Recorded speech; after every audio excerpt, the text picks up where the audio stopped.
parte. Na nossa gravação de hoje, não é uma transmissão ao vivo, nós vamos comentar um pouquinho os conceitos, mais alguns conceitos do Karl Marx, para que você possa já começar a se familiarizar com esses conceitos. Na nossa aula de sexta-feira, a gente recupera esses conceitos e então segue a nossa investigação. Nós estamos falando então nesses tempos sobre os primeiros pensadores da sociologia, os pensadores clássicos da sociologia, né? Trabalhamos ali o Auguste Comte, falamos do Émile Durkheim e agora estamos falando do Karl Marx. Então, veja aqui, na nossa aula de hoje nós vamos recuperar rapidamente os dados relativos ao Karl Marx. O Marx, que é um pensador, um filósofo, na verdade, e economista, nascido em 1818 e que faleceu em 1883, é um grande analista do modelo socioeconômico capitalista, desse sistema social que nós conhecemos como capitalismo. E escreveu diversas obras importantes, algumas das quais estão listadas aí para você. O Manifesto do Partido Comunista, em parceria com o Engels, o Capital, que também foi continuado pelo Engels, a Miséria da Filosofia, algumas teses sobre Feuerbach, que eu até comentei aqui, a ideologia alemã, e em resumo, o Karl Marx foi aquele que deu início ao que nós chamamos de corrente de pensamento do socialismo científico. E aí hoje eu vou trazer aqui para vocês alguns dos conceitos relativos ao socialismo científico, para que você possa, como eu disse, ir se familiarizando. Então pegue o seu material, faça as suas anotações enquanto eu vou apresentando aqui, enquanto eu vou falando, e depois na aula de sexta-feira ao vivo, com a nossa interação, eu poderei tirar as suas dúvidas, aprofundar as discussões e apresentar algumas outras características, tá certo?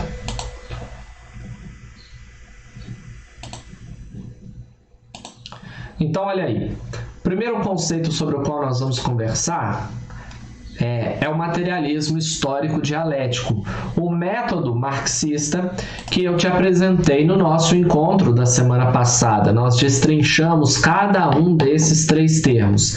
Então essa é a forma, é a maneira como o marxismo enxerga e analisa a realidade. Todos os demais conceitos são decorrentes desse que está aí. Então, numa definição bastante rápida e simples aqui, retomando aquilo que nós vimos no encontro passado, o materialismo histórico dialético seria o método para compreender a realidade social. De quem? Do marxismo clássico que nós estamos trabalhando. Partindo dos aspectos materiais, então veja lá, o materialismo histórico é uma percepção do desenvolvimento das sociedades com base nos seus elementos materiais, na economia, nas relações de produção. Tudo isso trabalhado no nosso encontro da semana passada. E entendendo a dialética como meio de transformação. Também te expliquei o mecanismo da dialética e indiquei para você que o pai da dialética é um filósofo pré-socrático chamado Heráclito, que você já estudou com a professora Lara. Depois você verá a retomada do conceito dialético da história por um filósofo moderno, contemporâneo, chamado Hegel. E o Marx toma essa ideia para trabalhar a sua percepção da realidade, dizendo que toda forma de organização social gera a sua contradição e o conflito desses dois polos aí gera a transformação em um novo modelo socioeconômico. Então esse foi o elemento que nós trabalhamos na semana passada, certo? Seguindo aí, então, eu vou colocar mais um elemento para você aqui, E esse elemento conceitual é a ideia de luta de classes, sobre a qual nós também conversamos na semana passada. Numa definição aqui também mais rápida e um pouco mais simplificada, nós poderíamos dizer que a luta de classes é a compreensão de que as sociedades estão sempre constituídas pela oposição de classes antagônicas, classes que se opõem. Na visão do Marx, então, ao longo de toda a história, isso até decorre da sua percepção dialética da história, sempre houve uma classe dominante e uma classe dominada, uma classe que explora e uma classe que é explorada. Essa é a visão da luta de classes do marxismo. Entenda bem que luta de classes não é o combate de uma pela outra, não é propriamente já o enfrentamento das duas, mas a própria relação entre as duas de exploração, uma se colocando sobre a outra. Então veja na definição novamente. Compreensão de que as sociedades estão sempre constituídas pela oposição de classes antagônicas. O retrato da sociedade. Eu até disse a você, naquele nosso último encontro, que no Manifesto do Partido Comunista, Marx e Engels escreveram a seguinte frase: a história de todas as sociedades até hoje é a história da luta de classes. É a constituição dessas classes em oposição e as transformações históricas se dão pelo modelo dialético. Então, veja bem, uma característica importante que vale a pena você guardar e que aparece nas avaliações. O motor da história é a luta de classes. O que gera a transformação é essa relação de oposição de classes antagônicas, porque aí as contradições vão ficando tão severas a ponto de culminarem no embate e na transformação para um novo modelo social. Então, esse foi o terceiro elemento trabalhado por nós hoje aqui rapidamente. Eu estou te apresentando sumariamente esses conceitos, tá certo? Mais uma cartinha para colocarmos aí, modos de produção. O que o Marx entendia pelo conceito de modo de produção? Veja aqui comigo a definição. Os modos de produção são modos de estruturação das sociedades, modo de estruturação social, indicando aqueles que são detentores dos meios de produção e aqueles que vendem a força de trabalho. Então, modo de produção é a maneira como Marx diz que está organizada uma certa sociedade. Então, Marx fala da evolução histórica não a partir de fases, não a partir de eras, mas a partir de modos de produção. Cada época teve um certo modo de produção vigente, uma estruturação ali indicando quem detém os modos de produção e aqueles que vendem a força de trabalho. Me acompanhe aqui porque esse conceito é bastante importante. Então, analisando, como eu te disse, o Marx trata do conceito dos modelos socioeconômicos que nós chamamos de capitalismo. Então, vamos analisar o capitalismo de uma perspectiva marxista, ok? Na sociedade capitalista, nós temos oposição, temos luta de classes, conforme o conceito que nós vimos. De um lado, temos uma classe chamada de burguesia. De outro lado, temos uma segunda classe chamada por Marx de proletariado. Os proletários são os trabalhadores. Lembre-se, você viu isso em história. Estamos falando do século XIX, então estamos falando do desenvolvimento de um capitalismo industrial. Quando falamos de trabalhadores aqui, estamos especialmente tratando dos trabalhadores da indústria, tá? Aquele desenvolvimento do trabalho decorrente da chamada Revolução Industrial. Então, voltando, de um lado os burgueses, de outro lado os trabalhadores, o proletariado. Ok. A burguesia é a classe dominante no sistema capitalista e que se coloca acima do proletariado, que é a classe dominada, é a classe explorada. E o modo de produção capitalista é o retrato da relação entre essas classes. E como se dá a relação aqui? Bom, se nós vamos olhar de uma maneira materialista, nós temos que tratar das relações de produção. E esse é o ponto. Olha aqui, conforme está no texto. A burguesia é aquele grupo, aquela classe que detém os meios de produção. E o que são os meios de produção? O Marx diz o seguinte: meios de produção são todos os materiais utilizados, tudo o que é necessário para produzir.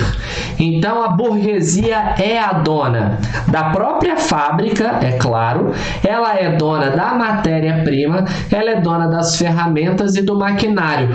Todo o instrumental, tudo o que é necessário para produzir, fica nas mãos da burguesia no sistema capitalista.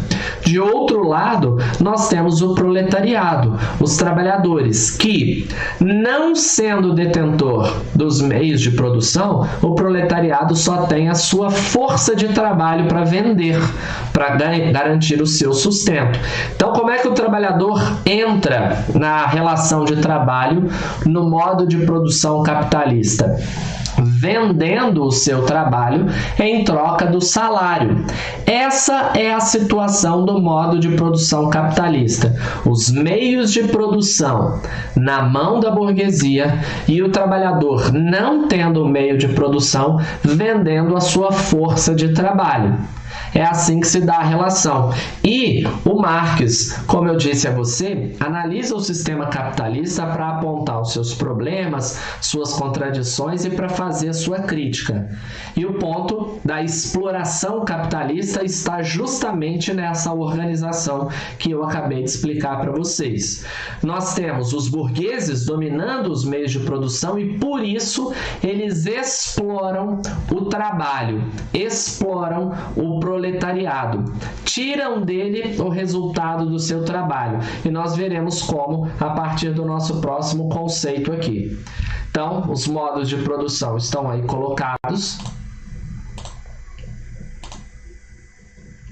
E aí nós vamos falar, e é o último conceito que eu vou te apresentar nessa gravação de hoje, para que na sexta-feira você possa chegar com esses conceitos mais ou menos já colocados aí na sua cabeça. Você pode, é claro, pesquisar, procurar na internet outros materiais para ler sobre esses conceitos, e aí a gente pode discutir e aprofundar no próximo encontro. Então, Marx fala da exploração do trabalho, como eu te disse. E a essência da exploração do trabalho se dá a partir desse conceito aí, chamado de mais-valia. O que é a mais-valia? Olha lá a explicação na tela para você. Mais-valia é a diferença, primeiro só o conceito, diferença entre o valor do que é produzido retirado o salário. Então, produto menos salário é igual a mais-valia. Então, presta atenção aqui. Olha só. O burguês tem a fábrica, compra os utensílios, maquinário, ferramentas, compra a matéria-prima, contrata o trabalhador e coloca o trabalhador ali para produzir, porque o burguês, é claro, não vai à fábrica trabalhar, ele é administrador, ele é dono, ele cuida da gerência daquele negócio. Então coloca o trabalhador ali. E o trabalhador, vou fazer uma hipótese, o trabalhador, ao longo de uma jornada ali de 6 horas por dia, não era o caso, uma jornada tão pequena na época da Revolução Industrial, mas só para você entender, ao longo de uma jornada de 6 horas, ele produz 6 unidades de uma certa mercadoria, ok? Cada uma dessas unidades vai ser vendida pelo burguês a R$10. Então, ele vai ter no final do dia uma produção de R$60. Compreendeu? Foi isso que o trabalhador gerou. Acontece que no sistema capitalista nós temos a exploração do trabalho. E essa exploração do trabalho faz com que o resultado do trabalho fique com o dono do meio de produção, o burguês. Então, os R$60 que serão produzidos pertencem ao burguês. E o que fica com o trabalhador? O salário. E aí, fazendo a equivalência aqui para o dia, tá? Para manter o esquema da explicação, por dia o burguês paga ao trabalhador R$10 nessa equivalência. Então, o trabalhador vem à fábrica de mãos vazias, produz 60 elementos, R$60, e recebe R$10 e vai embora. O burguês que não fez nada, é somente dono dos meios de produção, contratou o trabalhador, viu a produção de R$60, pagou 10 de salário e ficou com o restante. Esse restante é o que nós chamamos de mais-valia. Então, olha lá, o valor do produto retirado do que é pago de salário é igual a mais-valia. Mas há outras características importantes sobre a mais-valia que você precisa entender para compreender bem esse conceito. Presta atenção. Desses R$50 que restaram aqui na mão do burguês, existe o que vai pagar, o que vai dar manutenção ao meio de produção. Então, o burguês pega esse produto, paga a matéria-prima que ele comprou, paga o maquinário que ele comprou, paga o aluguel da fábrica onde ele está instalado e compra matéria-prima para prosseguir, faz a manutenção do maquinário para conseguir, paga a próxima parcela do aluguel. Esse dinheiro, esse recurso, na verdade, explicando melhor, esse recurso que o burguês pegou da produção e colocou na própria produção, a isso nós chamamos capital. Por isso, o sistema chama capitalista. É o dinheiro que é investido, é o recurso que é investido na produção. Só que esse capital também pertence, é claro, ao burguês. Então, olha só, para produzir aquilo ali, o burguês gastou 15 no total, tá? Gastou 15, mais o aluguel, mais o salário, 25. Então, toda a matéria-prima, maquinário, aluguel e etc., R$15 por dia. Acrescente a isso o salário diário, R$10. Então, ele tem um gasto de R$25.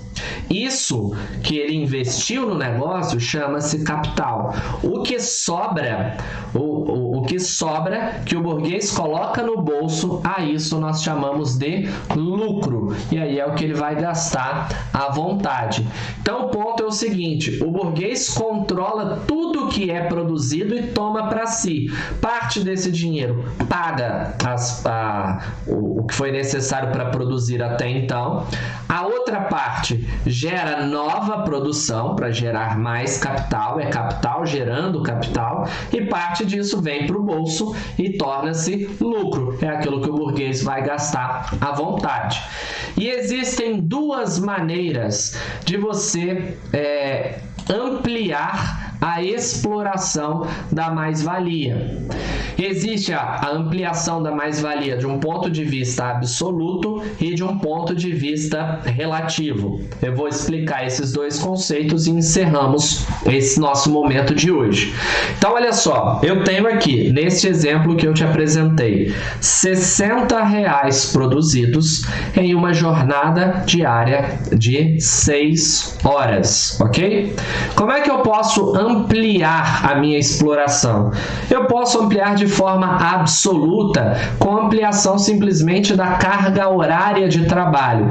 Então eu posso ampliar o tempo, a jornada de trabalho desse mesmo empregado, tá? Sem o correspondente salarial. Eu posso contratar um novo trabalhador com a mesma quantidade de hora de trabalho. Isso geraria também o dobro, certo? Então, olha, 6 horas de produção, o mesmo trabalhador produzindo 12 horas vai produzir o dobro. 2 trabalhadores em jornada de 6 horas ainda, eu também tenho o dobro da produção. Então, eu tenho ampliação absoluta da exploração da mais-valia. Por outro lado, eu posso fazer uma ampliação... ainda tem o seguinte... Ainda na exploração absoluta, eu posso também criar novos postos de trabalho ou novos locais de trabalho. Se eu tenho uma turma trabalhando em uma certa fábrica e abro outra fábrica, eu estou também ampliando a exploração de um ponto de vista absoluto. Agora, existe a ampliação da mais-valia de um ponto de vista relativo. Nesse caso, é o seguinte: eu tenho um trabalhador que em uma jornada de 6 horas consegue produzir R$60. E ele vai produzindo assim e eu vou acumulando as riquezas, o capital, vou investindo a ponto de conseguir incrementar tecnologicamente o meu negócio. Eu então compro maquinário, compro aparelhos mais precisos para a produção, invisto em robótica, de tal capacitação do meu trabalhador, se for o caso. Então, a jornada de 6 horas que gerava produção de R$60, agora com o maquinário, com o trabalho da máquina, com o investimento tecnológico, eu posso produzir R$600. Então, eu tenho uma ampliação relativa da mais-valia, e isso se dá com os elementos do incremento tecnológico. Incremento tecnológico é o que nós temos aí para garantir a ampliação da mais-valia relativa. E essa noção explica um pouco daqueles desenvolvimentos, dos jeitos de produzir que vocês já devem ter estudado e que nós veremos futuramente. Fordismo, toyotismo, taylorismo, formas de aprimorar, de incrementar tecnologicamente a produção na sua organização ou na sua aparelhagem para produzir cada vez mais, garantindo maiores riquezas. Beleza? Pessoal, esses são os conceitos iniciais que eu gostaria de te apresentar nesta semana. Vimos aí 4 cartinhas do conjunto do marxismo: materialismo histórico dialético, a luta de classes, os modos de produção e a ideia de mais-valia, a partir da qual conversamos sobre o capital e o lucro e também a mais-valia absoluta e a mais-valia relativa. Veja esse vídeo quantas vezes você achar necessário para tentar assimilar essas ideias. São ainda conceitos um tanto quanto abstratos, mas que serão necessários, como eu tenho dito, para que nós possamos analisar os problemas sociais daqui para frente. Na aula de sexta-feira seguiremos conversando sobre o Marx para encerrarmos isso e partirmos para o último dos clássicos da sociologia, que é o Max Weber. Beleza? Espero que estejam todos muito bem. Um grande abraço pela atenção hoje. Muitíssimo obrigado e até a próxima. Tchau, tchau.